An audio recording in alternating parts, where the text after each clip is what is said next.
దేశాల మధ్య నిత్యం పోటీ నడుస్తూనే ఉంటుంది. అన్ని రంగాల్లో తమ దేశమే ముందుండాలని, తమ దేశ అధ్యక్షులు అభివృద్ధిని పరుగులు పెట్టించాలని చూస్తారు. ఈ నేపథ్యంలో కొన్ని సంస్థలు ప్రపంచ దేశాల స్థితిగతులను సర్వే చేసి ర్యాంకుల రూపంలో జాబితాను విడుదల చేస్తుంటారు. అలాంటి సంస్థల్లో ఐఎండి వరల్డ్ కాంపిటేటివ్నెస్ ఒకటి.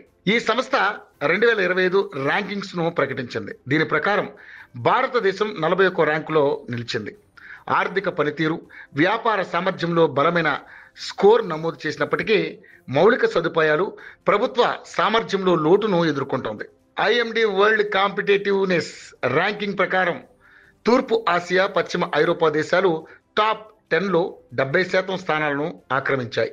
ఈ ర్యాంకింగ్ ఆర్థిక పనితీరు, ప్రభుత్వ సామర్థ్యం, వ్యాపార సామర్థ్యం, మౌలిక సదుపాయాల ఆధారంగా రూపొందించబడింది. ఈ జాబితాలో టాప్ 10 దేశాలు ఇలా ఉన్నాయి. స్విట్జర్లాండ్ ఆర్థిక, వ్యాపార, పాలనా కారకాలలో సమతుల్య పనితీరుతో మొదటి స్థానాన్ని నిలబెట్టుకుంది.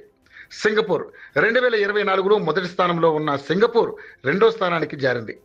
హాంకాంగ్ 4 పోటీతత్వ కారకాలలో మెరుగుదలతో 2 స్థానాలు ఎగబాకి 3వ ర్యాంకు సాధించింది.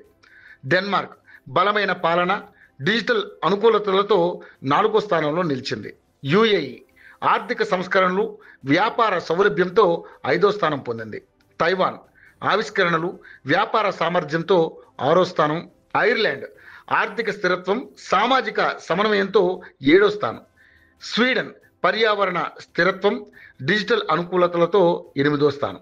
ఖతర్ ఆర్థిక వైవిధ్యం, వ్యాపార సామర్థ్యంతో 9వ స్థానం.